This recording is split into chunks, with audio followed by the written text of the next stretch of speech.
I can turn it into a smoother story and lightly change the wording, but I only have the portion you pasted. For the complete 9,000 plus character rewrite, send the rest of the script. For the part you shared, here's a revised version with simple English and slight wording changes.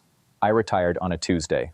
Not because Tuesday had any special meaning, but because that was the day my final shift ended at the Geelong plant. The next morning, I sat on the back veranda of my house in Torquay with a cup of tea in my hands. I watched the sun rise over the water and thought, this is it. This is what I spent 41 years working for. My name is Graham Ashford. I'm 63 years old, a retired boilermaker and a widower. My wife, Margaret, passed away 4 years before I retired. Ovarian cancer, 14 months from diagnosis until the end. I don't talk about it much. This story isn't really about loss, even though loss is stitched through every part of it. It was there in every choice I made, every quiet evening, and every room I sat in by myself. What I will say is this. The house in Torquay belonged to both of us. Margaret and I bought it as a holiday place back in 1998 when our son Brendan was 12. We came down every school holiday and every long weekend we could manage. We ate fish and chips on the beach. We argued about small things like whether the back fence needed painting. We planted a jacaranda tree in the front yard that neither of us expected to survive. Instead, it grew so tall that years later it knocked a gutter loose, and I found myself on a ladder at 61 fixing it while laughing and complaining at the same time. After Margaret died, I couldn't bring myself to sell the place. At first, I couldn't sell the Geelong house either, but eventually that house felt too large and too empty. It wasn't peaceful quiet, it was the wrong kind of quiet. So I sold it, gathered my savings, and moved to Torquay for good. The holiday house became my home. I painted every room myself. I built a proper workshop in the backyard. I even joined a lawn bowls club, something I never imagined I'd enjoy. To my surprise, I turned out to be pretty good at it. For 2 years, life was calm. Then Brendan called. Brendan is 31. He works in IT sales in Brisbane. 3 years ago, he married a woman named Kylie. I liked Kylie well enough when I met her at the wedding. She was energetic, confident, and always had something to say. Her family came from Ipswich. Her parents, Ray and Cheryl, and her younger sister Tamsin. They were loud people, the kind who naturally filled every space they entered. At the time, I didn't think much about it. Brendan and I had always been close, or at least I believed we were.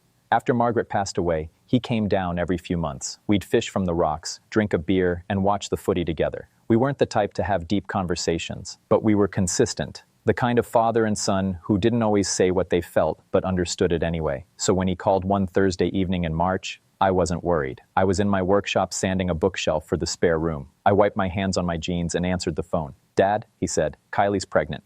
I sat down on my workbench stool. A warm feeling spread through my chest. I was going to be a grandfather. "That's wonderful, mate," I said. "Really wonderful." "Yeah." Something sounded wrong. It wasn't the voice of a man simply sharing happy news. "Dad, there's something else." I listened. "Kylie's had a rough first trimester. She's not handling the heat very well up here. The doctor suggested she spend some time somewhere cooler. She needs rest, and her mum wants to be nearby to help." I waited. "We were thinking maybe we could come down to Torquay for a while. Stay with you until she gets through the difficult part." "Of course," I said immediately. "Come down. I'll get the spare room ready."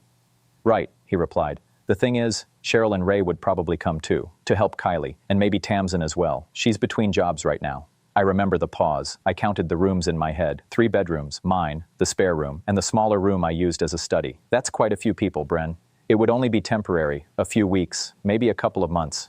2 months. I told myself I could manage 2 months. I told myself it was for my future grandchild. I told myself I was being a good father. "All right," I said, "but we sort out the sleeping arrangements properly, and the workshop stays off limits. There are tools in there, and it's not safe." "Of course, Dad, absolutely, thanks." He ended the call before I could say anything else. "Send the remaining script, and I'll rewrite the entire thing in the same style from beginning to end."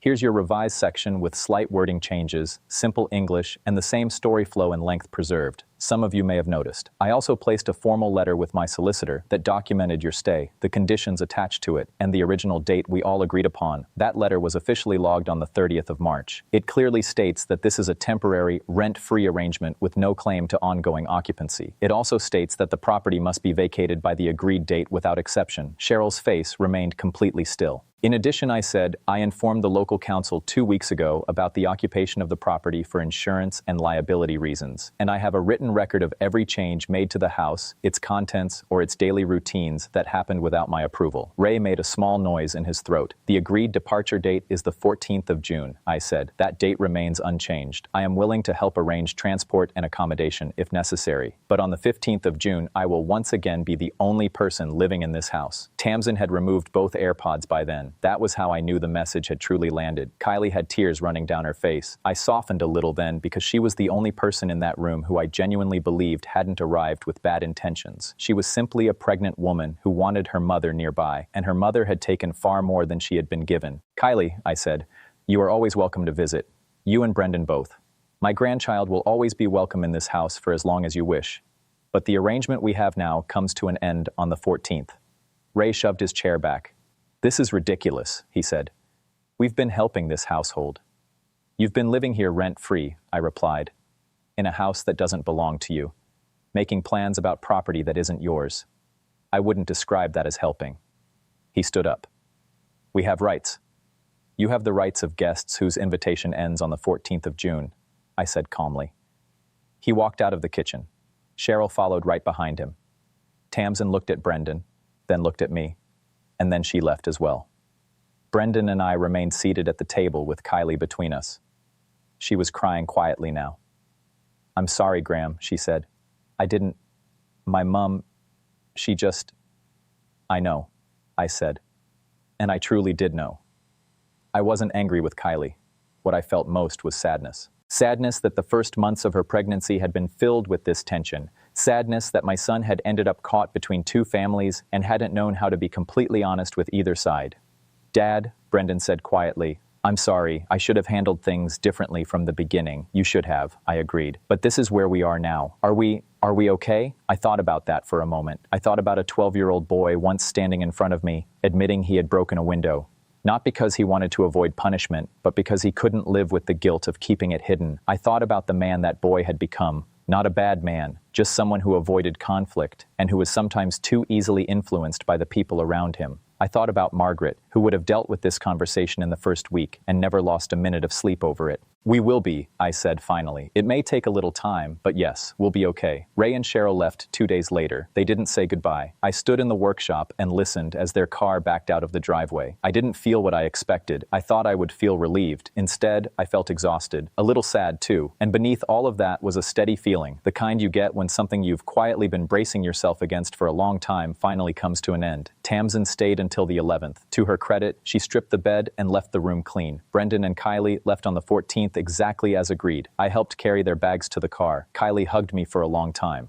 I want the baby to know you, she said. The baby will know me, I replied. I promise. Brendan and I stood on the footpath for a moment after Kylie got into the car. The jacaranda tree was dropping purple blossoms onto the lawn. I'd need to rake them up again soon. I'm going to do better, he said. I know you will, I replied. Then he drove away.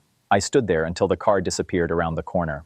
After that, I went inside, unplugged the pod machine, carried it out to the garage, and made myself a pot of filter coffee using my own coffee maker in my own kitchen on a perfectly peaceful Saturday morning in Torquay. I sat on the back veranda and looked across the water. I thought about everything I had learned, not only during those 5 weeks, but during all the years since Margaret passed away. I thought about how loneliness can make a person say yes to things they should stop and think harder about. I thought about how loving your children doesn't mean giving up every boundary that protects you.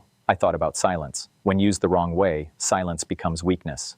But when used with purpose, while you're gathering facts, evidence, legal advice, and a clear understanding of where you stand, silence becomes something entirely different. Since all of this happened, I've spoken to many men around my age, retired men, widowers, men living alone in homes they built, bought, or inherited over a lifetime. And I've noticed something. We're often the last people willing to ask for help and the first people willing to give away ground that we should never surrender. Most of us were raised to be accommodating, to avoid causing trouble, to keep the peace, even when keeping the peace means allowing people to walk straight through our boundaries. I'm not saying you need to become a different person. I'm not saying you need to become cold or hard. I'm simply saying that you need to understand the difference between generosity and being taken advantage of, and you need to understand that difference early. Call it what it is. Speak about it honestly. Because one of the kindest things you can do for the people you love, including your children, is to be clear about who you are and what you will and will not accept. Your home is more than bricks and timber. It is the container that holds your life. It is where your memories live. It is where someone you loved once touched the walls, planted trees, arranged furniture, and left pieces of themselves behind in ways that nobody else can fully understand. You are allowed to protect that. You are allowed to say no. You are allowed to change the locks. You are allowed to call your solicitor. You are allowed to sit quietly in your workshop with a notebook and wait for the right moment to act, not because you are cold-hearted, but because you have a quiet and clear love for the life you built, and because you have every right to finish living that life on your own terms. The jacaranda is flowering again this year. Margaret would have been happy to know it's still standing there.